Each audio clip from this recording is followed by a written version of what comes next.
Acho que é bom a gente, até para o pessoal que está acompanhando, uma construção de raciocínio, porque isso é muito interessante, Guto. Por que a gente se diferencia, né, de outros seres? Né? Porque muitas vezes a gente não para pensar sobre isso. Então, quando a gente olha para o início da filosofia, né, então a gente está falando de 399 a.C., com um homem na Grécia chamado Sócrates.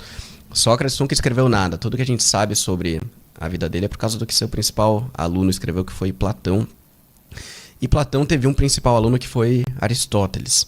Né? E é muito interessante começar a olhar para a forma que Aristóteles descreveu o mundo, porque essa vai ser a base de boa parte do trabalho de São Tomás de Aquino. Né? Ele vai se basear muito em Aristóteles, que ele chama de o filósofo. Né?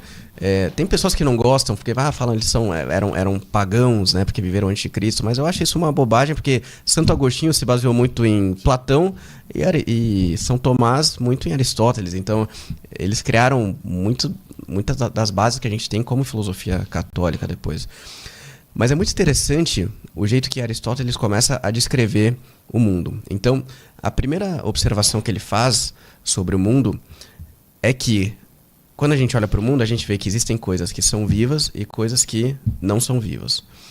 O pessoal que está em casa vai falar, agora começou do básico mesmo, né, Gabriel? Mas é bom para a gente... Isso é bom. É bom para a gente refletir, né, sobre isso.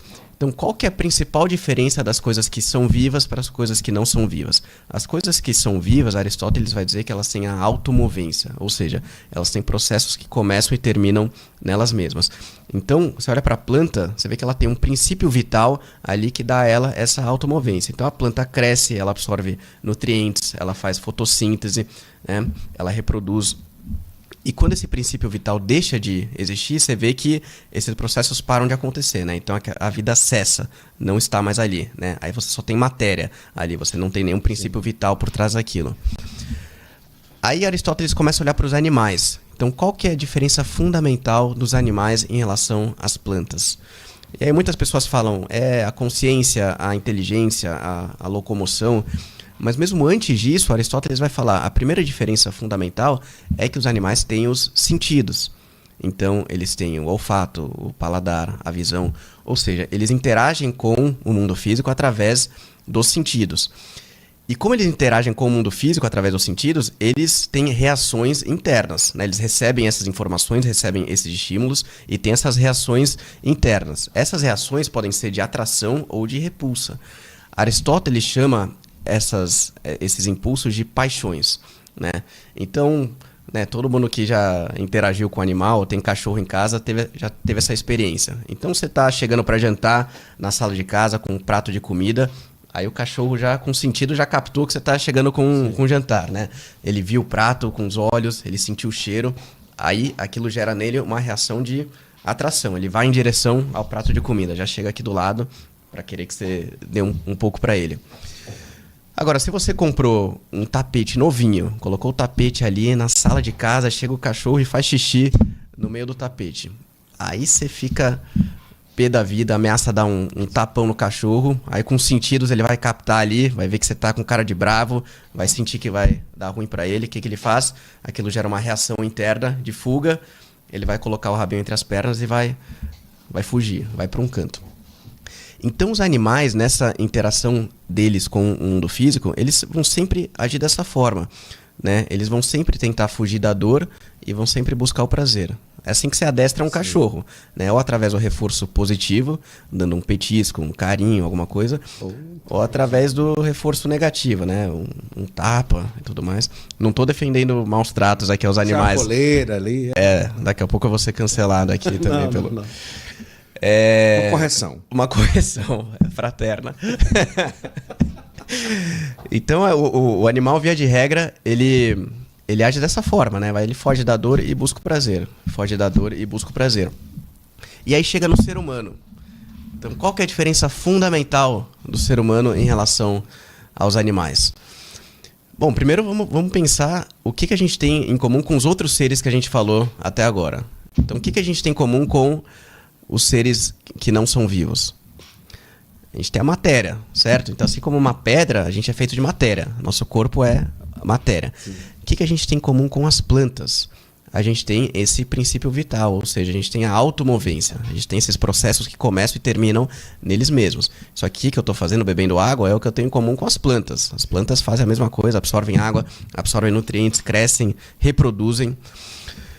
O que a gente tem em comum com os animais? A gente tem os sentidos, ou seja, olfato, paladar, visão.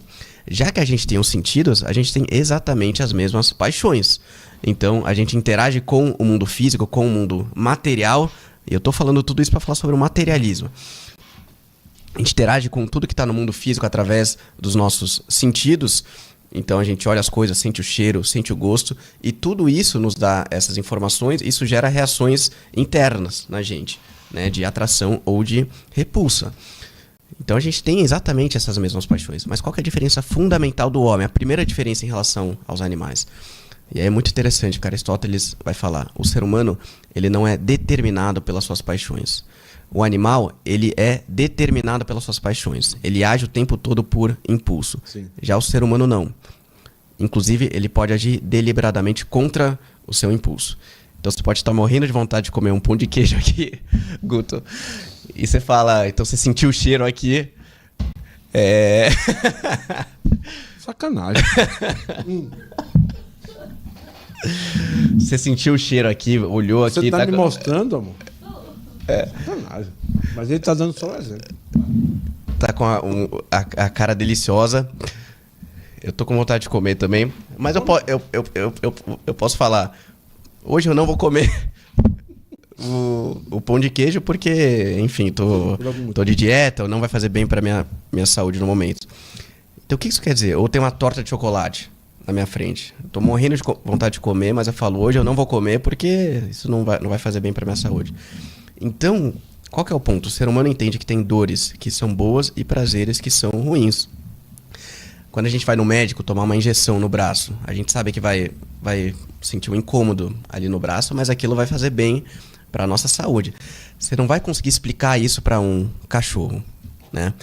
Então, o ser humano, já que nós temos essas paixões, nós reagimos a esses estímulos e a gente é capaz de agir contra as nossas paixões, o que isso quer dizer? Que o ser humano é capaz de hábitos.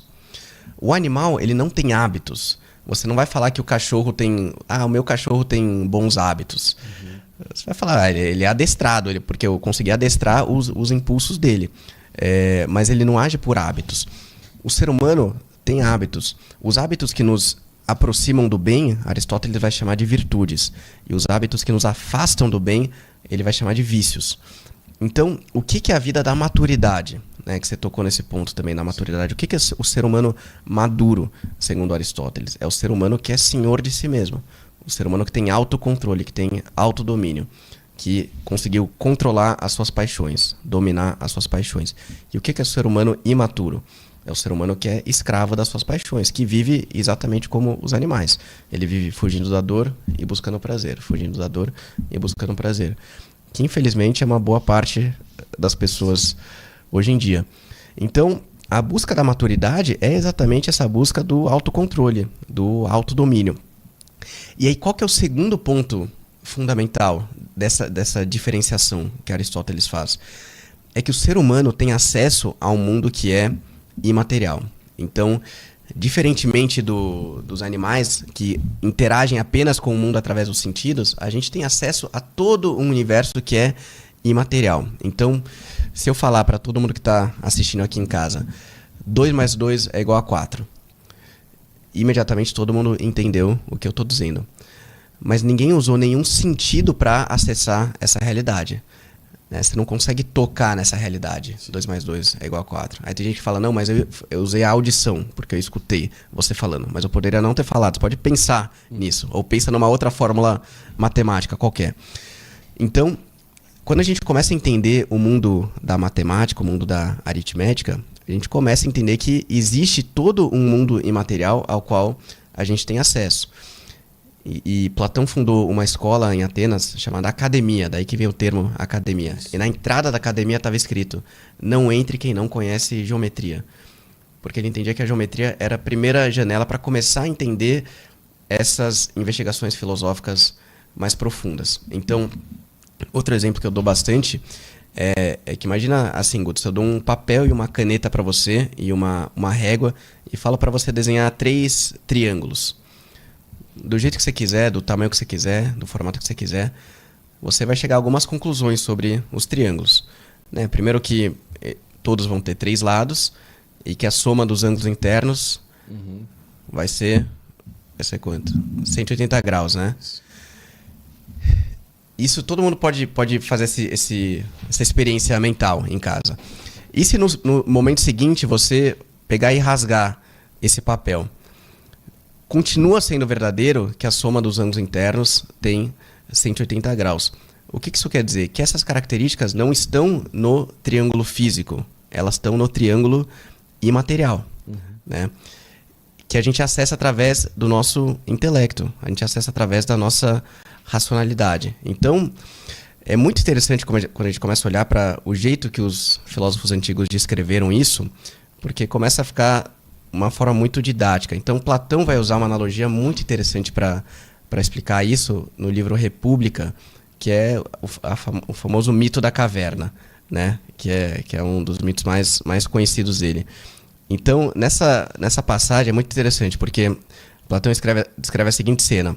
Você tem vários prisioneiros que estão acorrentados e eles estão virados para a parede da caverna. E a vida toda eles só conseguiram olhar para a parede da caverna e atrás deles tem uma fogueira. E entre eles e a fogueira, a vida toda ficaram passando várias pessoas.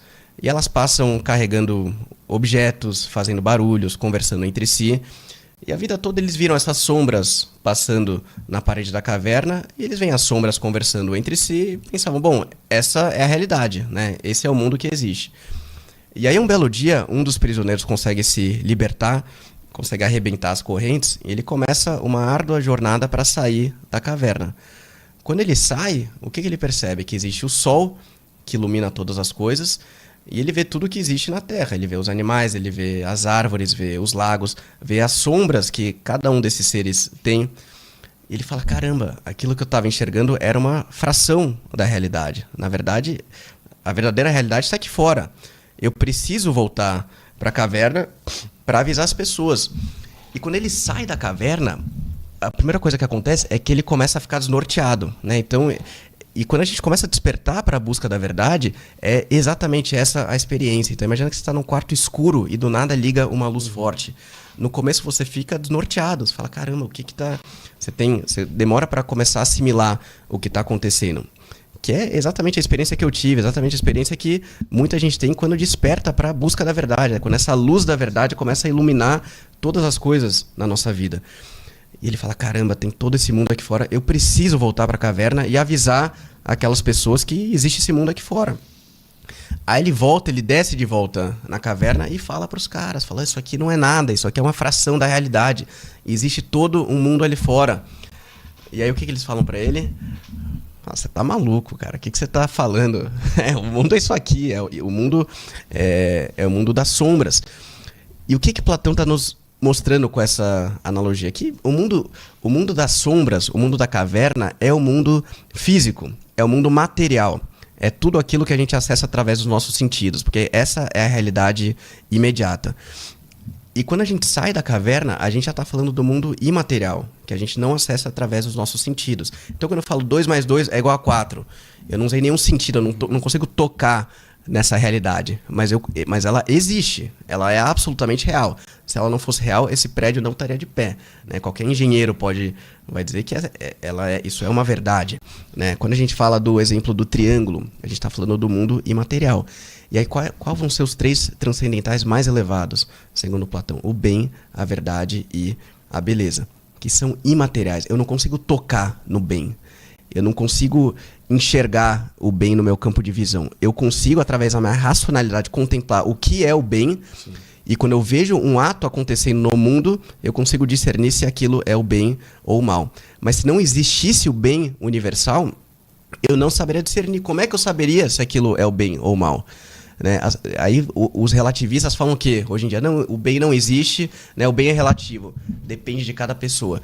Se o bem fosse relativo, eu não conseguiria olhar para uma cena, eu não conseguiria justificar moralmente que um estupro é errado ou que, sei lá, assassinar uma criança é errada. Eu só consigo olhar para um ato maligno no mundo e dizer objetivamente que aquilo é maligno porque existe o bem universal, né? Então toda a busca do ser humano é exatamente para sair do mundo material, sair do mundo físico e começar a se aprofundar nessa realidade que, segundo Platão, é a realidade mais profunda, né? Que depois, obviamente, com a vinda do Cristo, vai ter todo o crescimento do cristianismo, a gente foi feito para fazer isso. Então, eu estou falando tudo isso para dizer que o ser humano que vive preso no materialismo, que é a forma que eu vivia anteriormente, que é como os ateus vivem, que as pessoas que acham que estão ganhando dinheiro e por isso a vida tá boa, elas estão presas na caverna.